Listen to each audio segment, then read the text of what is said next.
Dead ball daw yun.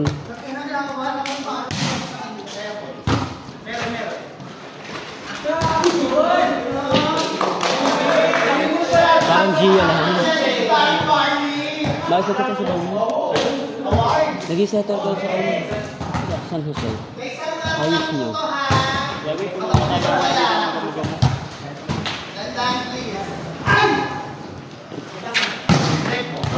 Lo! Arte niya na!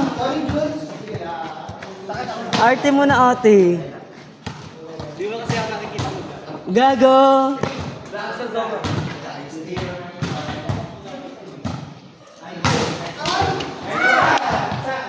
Pagbasa natin, foundation na agad.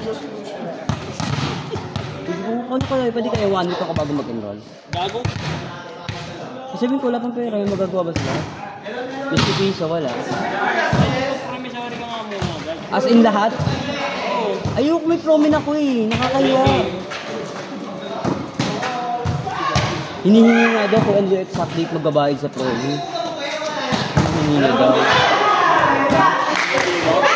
Fourth year na nila binayaran lahat ng mga kulang. Kay Jex, yung tinatanong doon, na-promise siya. Kailan yung exactong babayaran? Ganyan. Sabi Jex, ano? First sem po. Kaso, 4th year. Ganun yung ginawa nila Hero ah. Ito ba? Sabi niya, ipunin mo lang yung mga tuition mo. 4th year mo na bayaran lahat. Mahirap kasi yung ganun eh.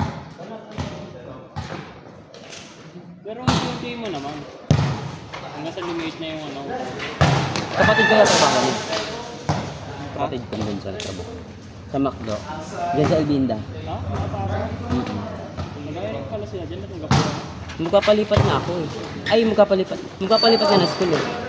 Nasa kasi siya, accounting. Eh, hindi na kaya yung pambayad. Second year pa lang. Pa-second year pa lang. Oo. First year, second sem, hinihingi ano na LSTP, 2,000 na agad ko lang.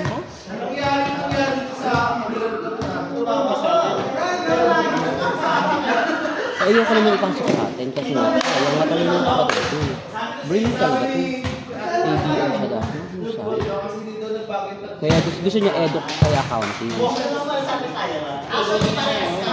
Kaya sabi ko sa PUP, kasi delete na magbigay yung ano, diba? Ang lyceum ng ano, maaga nagbubukas ng PUP ng upset nila. Pero hindi ako nag-reverse na. Hiningi ko na din yung pangalan ng director. Player siya na nga. Say, scholar siya na sa Petro.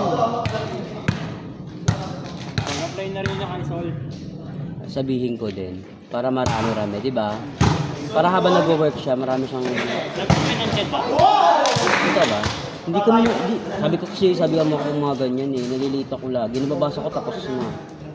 Kasi di ba di naman ako masyado nag-i-scroll eh. Kilala mo diba si Mark Asierto? Siya ang may hawak man. Mark? Mark Asierto? Di ako makapasok ng page ko ng grade 12. Kapatid ko na lang. Ay, ako yung grade ko ng grade 12. Pasok naman. Grade 10 sa grade 12 bang hinahanap sa chip? Wala akong grade 10. Alas passer ako eh. Tatanungin ko. Saan ko hingin yung grade ko ng grade 12? Huh? Saan ko hingin eh? May record pa kaya sila doon? Meron yun. Meron yun sa 4 months 7. May copy pa sila, may wala na. Ano ba pinasa mo sa... School? Lahat. 4137. Gusto meron Yung card. Nagpunta daw yung kapatid ko sa PUP. Ang kailangan daw, paano ko ito?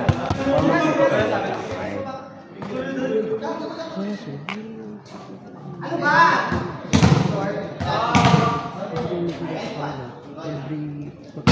Every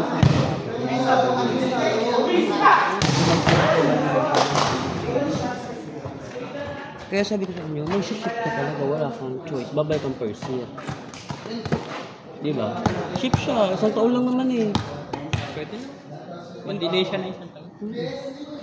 Kahit sabi ko nga sa kanya, kahit ba't ano na lang siya. Kasi accounting naman siya. Ano ba pwede? Accounting, business. Eduk math.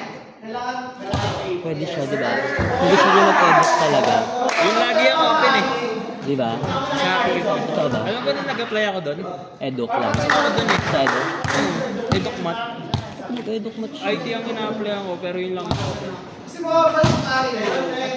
May reservation ba sa PhD kaya wala na. Upsit. Pag kailangan mo Din ako. pasa ka. Pasa ako. Nag-apply ako dito sa PhD sa Petras. Kahit computer engineer, hindi rin ako pasok. Hindi carry. Bakit? Ay, hindi umabot. Wala nang stock. Sabi nga niya kung ay dito sa atin. Hindi talaga siya, wala siya. Oo. Eh, wala namang IT. Makapasok sa amin eh. Wala namang IT sa atin. Baka Next year. bumalik si Sir. Kasi babalik yung namin dati. Si Sir Rob. Matino yun. Yun talaga yung ano. Binigyan niya ako ng isang libro yan eh. Bakit? Sa language ng programming. Oo. Ginawa niya lang para na. Tapos, Nakita niya ako ng potential sa language na. Sige, aralin mo lahat ng fundamentals. binigyan ka 1K after lang. Hindi. Bigyan ka una. 1.25. Mausa. Ayos na yun kasi case study lahat ng pinagawa sa amin. Tanongin mo sa amin, anong ginagawa lang namin? Maganda lang kami sa school. Kami yung mga estudyante doon na maganda lang. Gawa kayo ng product. Ang mga product eh. Binili nyo lang din yun eh. Yung sa amin, yung Graham Ball, gagawin hindi. Yung una, yung pinresent namin, binili lang talaga namin. Tapos gumawa kami ng sarili namin. Ano ginawa namin? Alam mo yung OPAC?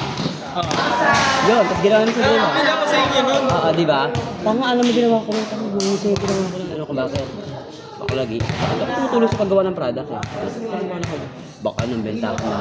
Baka kasi nung makita ko, kahit ko, Boy, bili ka naman sa akin, Boy. Iniipit mo ko eh. Di ba? Marami akong iniipit na tao. Bibili ka hindi. Lalo yung mga art, sila 202 ay 202 ata yung dati ng art na yun. Yung mga 202. Hindi ko close yung iba, di ba? Kahit si Tyron. Si Tyron sabi, ginagano ka na yun. May pera yun si Toronto. Bumili ka na. Sige. Walang choice. Napaka-oo na lang siya. Barista yun si Toronto. Ng sa San Roque. Broke yun. Paldo yun. 1 week niya, 1 week. 1 week? Okay din. Sabi ko, pag nag-open kayo, pag tumatanggap kayo ng barista, pwede ako mag-experience din sa Pilipinas. Barista ba kayo? Experience ba barista? Gusto mo ba? Saan? Kasi malayo to. Kuya. Pwede rin naman. Kay Ate Esther mo. Kaya Part-time. kilala mo si Esther? Bakit mo? Yung babaeng nagbabalik ko na malaki yung dibdib na puti na malaki matangos ako. Saan kayo? Hindi, San Roque. Pero naka-register siya sa nanto. Hindi, napunta lang siya doon kasi gawa ni Kong An. So, nag-JCI ka ba? Hindi. Ito. Si Bag. Baling ang buka no?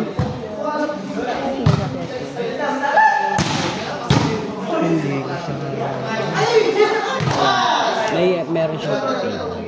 Kuha tanggap na. Kakausapin ko kung gusto mo. Kasi yung iba doon full time talaga. At di ka, kung mag-day off sila, kaya may kahit sabihin 3 beses kasi isang linggo. Ilang beses ba pasok mo?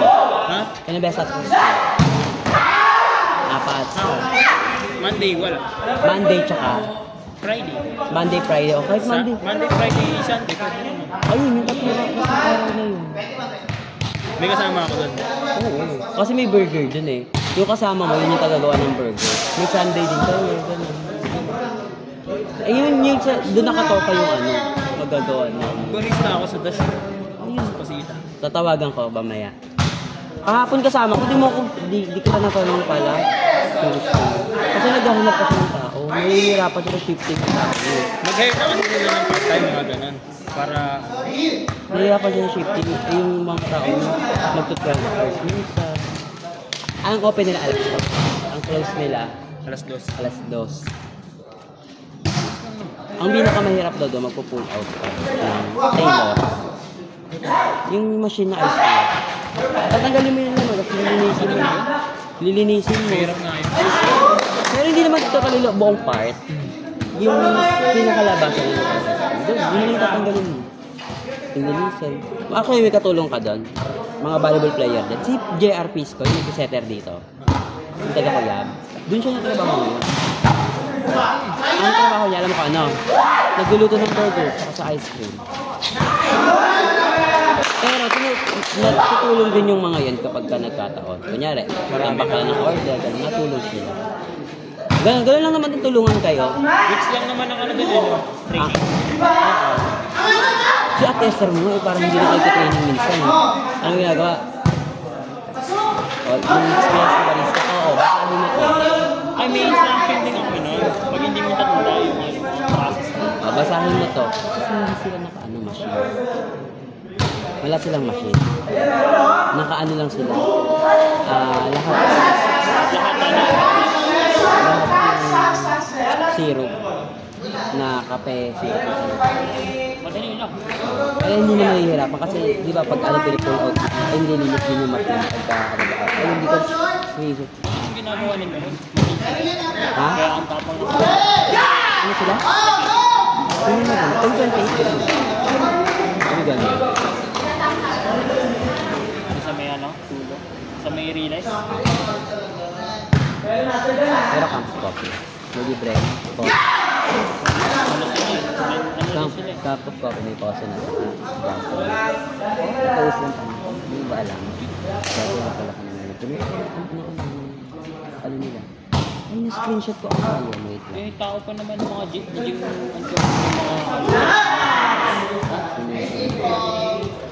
kita yung dyan. Sinulit ko ng tao kasi gawa. Kasi gawa na. Mamaya,